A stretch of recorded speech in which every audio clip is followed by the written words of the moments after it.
Olá pessoal, finalmente estamos de volta às gravações dos vídeos aqui no canal depois desse longo inverno pandêmico. Vamos voltar com um tema que nos coube analisar aqui durante a pandemia. Vamos falar sobre o desamparo, essa noção tão importante para a psicanálise.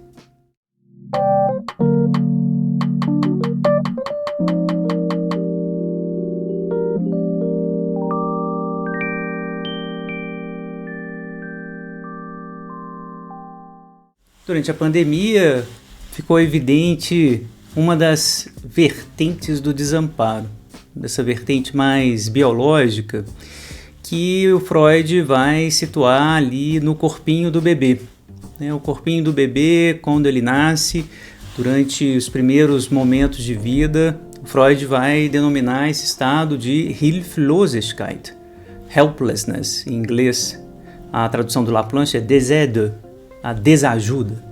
O desamparo, então, muito referido a uma condição biológica, uma condição de incapacidade de se ajudar, de incapacidade de se proteger, de sobreviver sozinho. Portanto, o desamparo aponta para a imperiosa necessidade, inevitável necessidade da presença do outro, do acolhimento do outro, a hospitalidade do outro para a nossa sobrevivência.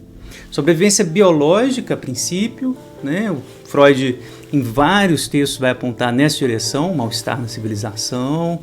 Ele vai apontar para isso também na inibição, sintoma e angústia, discutindo ali com o Otto Rank.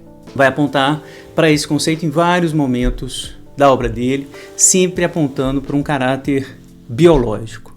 Na pandemia, isso ficou evidente, O tamanho do nosso desamparo diante desse ataque, um ataque de um vírus aqui no Brasil, não só o ataque pandêmico efetivamente, mas um desamparo em relação às ações governamentais que foram absolutamente desastrosas, aumentando ainda mais essa sensação de desamparo. Mais de 650 mil pessoas faleceram vítimas da Covid-19. Esses eventos biológicos, sociais, as guerras, vão apontar exatamente para essa dimensão biológica do desamparo. No entanto, ao longo desses eventos, a gente percebe que o desamparo não é apenas biológico. Talvez essa dimensão biológica, essa imagem inicial aí do desamparo do bebê, seja apenas uma primeira imagem, um modelo. E é exatamente esse tipo de desenvolvimento que a gente vai ver ter esse conceito na história da psicanálise. Quero enunciar a tese aqui de forma clara para a gente desenvolvê-la juntos, E queria ouvir vocês aqui nos comentários, o que vocês acham dessa tese que eu enuncio de forma bem simples e sintética. O desamparo é o ataque pulsional ao eu. Desamparo, de fato, do ponto de vista psicanalítico, é sempre essa sensação de angústia proveniente de um ataque pulsional em direção ao eu. É essa tese que a gente vai desenvolver. O que ela, então, significa? Como a gente pode tentar esmiuçar um pouquinho essa tese? Ora, em inibição, sintoma e angústia, o próprio Freud admite. É absurdo imaginar que o bebê sinta o desamparo. Que ele, que não tem um eu, que não possui um eu, que ele possa sentir a angústia. Que a angústia seja efetivamente sentida. Ora, a angústia tem a sua sede no eu. O eu é aquilo, essa instância que localiza ali as suas fronteiras quase em colapso.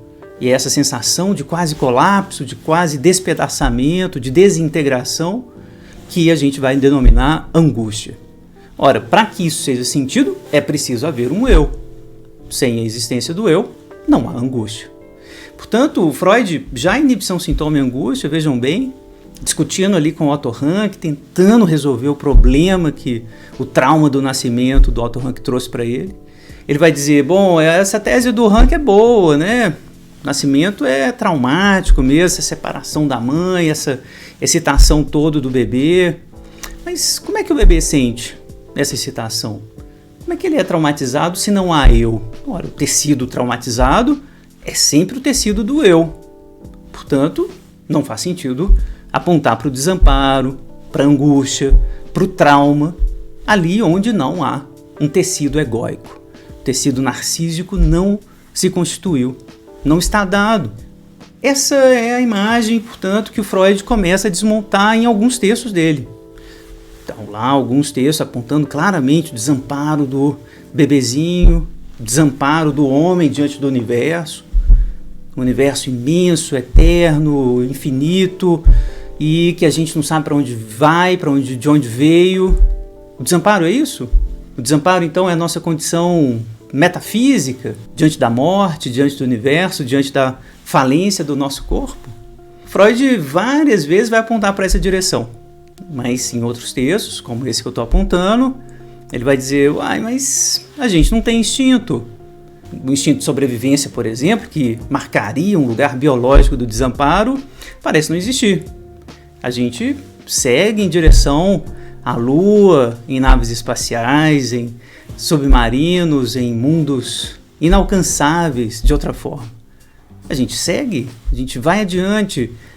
Tem gente que não conhece o medo nos esportes radicais, escalando na corredeira de rios, enfim. Onde que está o desamparo aí? A fobia, né? O Freud vai sempre trazer a fobia para falar da angústia. A fobia, ela é pessoal, ela é singular, ela não se localiza na natureza, no instinto. A gente não veio com esse equipamento adequado, por assim dizer, para se proteger. A gente ama a si mesmo por amor, ou seja, é libidinal, aquilo que nos faz cuidar de nós mesmos. E aquilo, claro, que nos faz temer algo contra nós mesmos. Aquilo que nos faz nos angustiar diante da falência, diante da oscilação dessa contingência que é a formação das nossas fronteiras egóicas. Portanto, o Freud está querendo apontar, e eu acho que essa é uma leitura mais contemporânea do Freud, e eu queria então começar a pensar com vocês nessa direção. Se a gente não tem um instinto, né, que situa efetivamente o que é o nosso medo, o que é o ataque, né, não é da biologia, não é do universo, não é, né, dos eventos sociais, né, é algo que o sujeito localiza ali como ataque ao seu eu. Cada um, diante de uma situação traumática, aparentemente traumática e universal, suponhamos, né, a pandemia, vai reagir à sua maneira. Tem gente que vai ver, inclusive, a pandemia como uma oportunidade, vejam bem, né, de ajudar o outro, de ganhar dinheiro. Vocês lembram, quem acompanhou aí a pandemia durante 2019, 2020, a situação de algumas pessoas que aproveitaram cinicamente, de forma cruel, para ganhar dinheiro, né? Os bilionários ficaram mais bilionários durante a pandemia, vamos lembrar. Não há nada ali que seja efetivamente algo que produza desamparo, necessariamente. Muitas pessoas caíram adoecidas, deprimiram, tiveram mais ansiedade, sintomas apareceram de forma muito, muito brutal. Nada, no entanto, é uma garantia que vai ser assim para todos. Todos os humanos, diante de um mesmo evento, vão produzir efetivamente esse sintoma de desamparo, essa ideia, né, essa angústia desesperadora, né, de não ter sentido, de não saber quem é, de não ter ajuda e não ser capaz de se ajudar. Mesmo em situações terríveis como a guerra ou a pandemia, ou, né, situações como aquelas nas quais a gente se coloca voluntariamente nos esportes radicais. Nem sempre a gente vai temer a perda dessas fronteiras, a perda da certeza. Muitas vezes a gente vê na filosofia, por exemplo, né, o ceticismo, algo do cinismo, né, que inclusive erotizaram essa perda do sentido. Né? Nem sempre a gente vai caminhar na direção do niilismo, da melancolia. Às vezes a gente vai trabalhar eroticamente, comicamente, com a perda do sentido, né, e sem que isso nos traga uma sensação de desamparo, e terror e angústia. É nessa direção, portanto, que a gente vai. Não biologizar essa noção de desamparo tão importante na clínica. Na clínica, cabe perguntar a cada paciente, a cada um, à sua maneira, o que produz medo. Quais são as fantasias, efetivamente, de desamparo de cada um? Essas fantasias certamente dizem respeito ao ataque pulsional. Portanto, se perguntar sobre o medo, sobre as fantasias de desintegração, de destruição, é se perguntar sobre o desejo. É se perguntar sobre a história do desejo daquele sujeito. Quando a gente se pergunta de que eu tenho medo, a gente está se perguntando também o que meu desejo faz de tão terrível que, ao se realizar, destrói o meu eu. É essa a questão, é esse o ponto do desamparo para o Freud.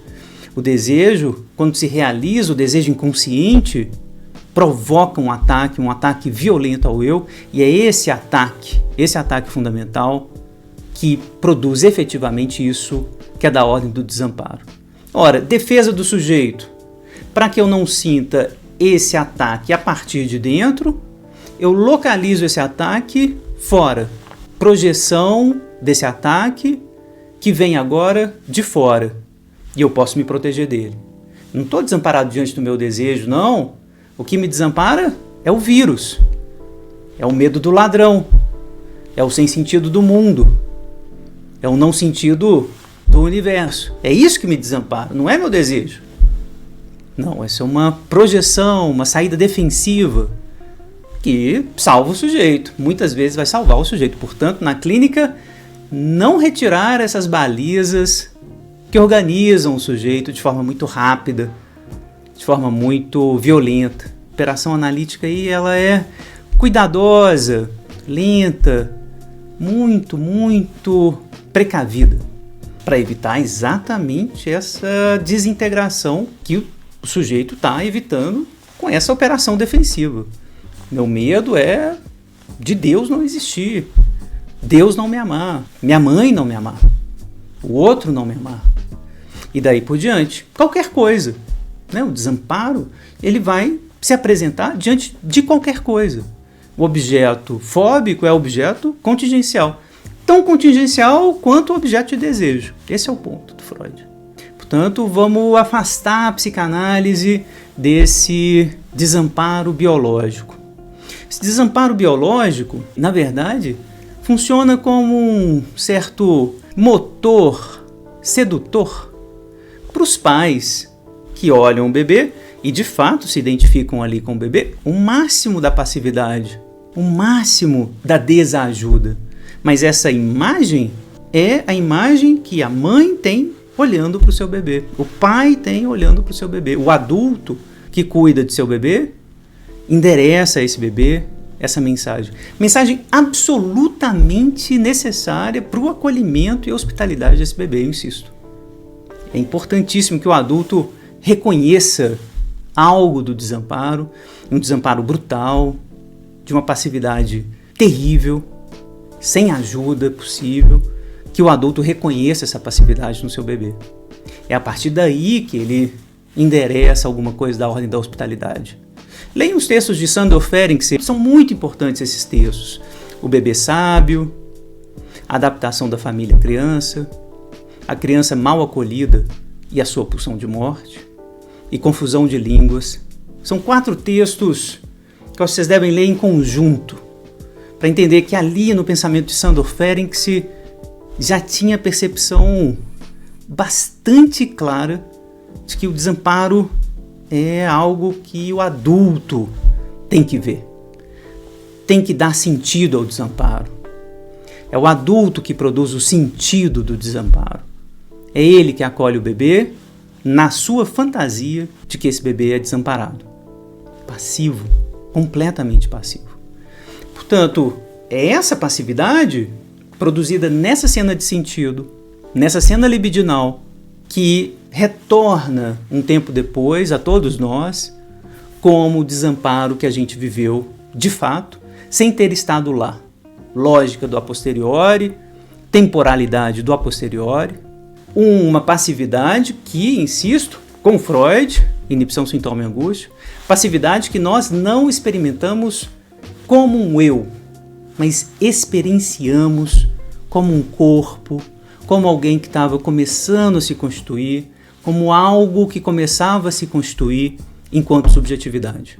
Primeiro tempo, passividade sem eu. Segundo tempo, formação do eu e concomitante angústia de despedaçamento desse eu. O recalcamento originário é esse momento de constituição a um só tempo, dessa instância, o desejo, o inconsciente, que vai atacar essa outra instância, o eu, que organizou o que pôde, que fez a fronteira que pôde para dar conta dos ataques, dessas excitações que estavam ali depositadas na superfície psicofisiológica do bebê. Essa cena total das excitações ali depositadas, que estão atacando o bebê por todo lado, ainda sem um eu, ainda sem algo que é efetivamente atacado, é uma tentativa de organizar isso, a partir também das excitações organizantes do adulto, o abraço, o holding, esse contorno, esse envelope que o abraço e o colo do outro produz no corpinho do bebê. É esse envelope que vai ser atacado por essas excitações provenientes também do outro, inclusive e principalmente das fantasias inconscientes desse outro. Meu bebê é desamparado, sem mim ele vai morrer. Lembre-se da fantasia muito comum em muitas mães. Será que meu bebê está respirando? E ela acorda, vai lá no bercinho e verifica. Ao deixar o bebê na creche, pensem na fantasia comum. Meu bebê vai ser roubado? Ele vai ser assaltado? Ele vai ser agredido? Todas as fantasias que os pais vão endereçar aos seus bebês são fantasias que reabriram essa passividade originária que vai ser vivida como desamparo. Desamparo ressignificado numa fantasia que agora tem nome. Porque antes, essa passividade originária é sem nome, é sem sujeito, é no limite da integração do eu. Portanto, dicas aqui finais de leitura que eu acho que vale a pena para a gente pensar junto nessa noção de desamparo. O texto de Winnicott, The Fear of Breakdown, o medo do colapso, é um grande texto do Winnicott, publicado póstumamente, sobre o desamparo. Os textos mais brilhantes, né, que a gente vai ler efetivamente sobre o desamparo.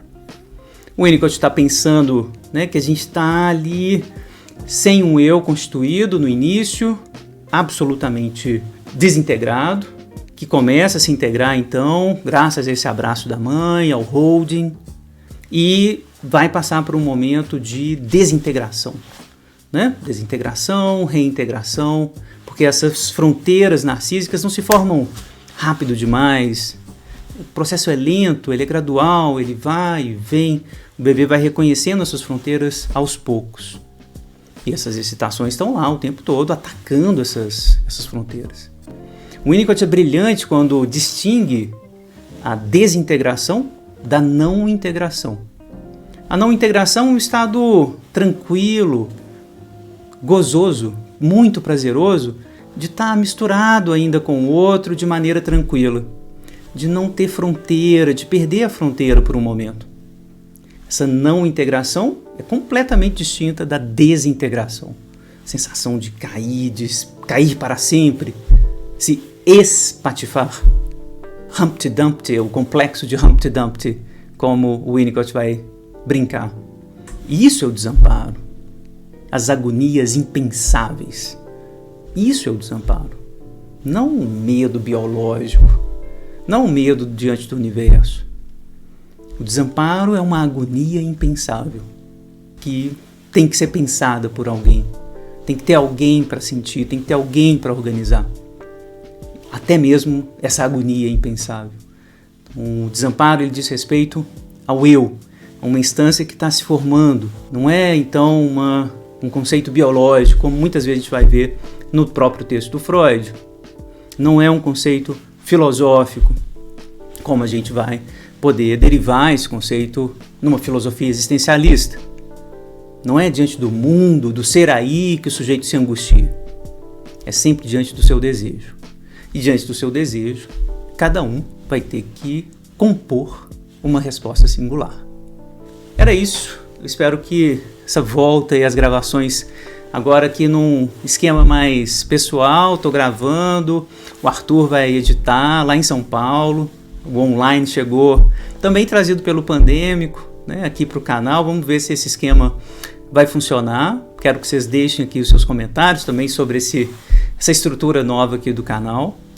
Deixem, né, temas que vocês queiram ouvir aqui, né, comentários sobre esse desamparo, textos aí que te fizeram lembrar. E claro, não deixem de curtir, compartilhar, se inscrever, deem uma olhada aí no Seminário Clínico, caso vocês queiram também assinar o canal, né, ser membro do canal para auxiliar aí esse projeto de extensão aqui da UFMG. Vamos lembrar sempre essas duas faces desse projeto de extensão da UFMG, vídeos disponíveis gratuitamente como esse, e de outro lado, né, também aí o meu canal, um seminário clínico que eu vou ofertar caso vocês, né, se inscrevam também como membros, aí seguindo as instruções do YouTube. Agradeço muito pela presença, pelo compartilhamento, pelo apoio, pelas críticas que vão me ajudando aqui a construir um texto melhor. Então, muito obrigado, estamos de volta, vamos seguir.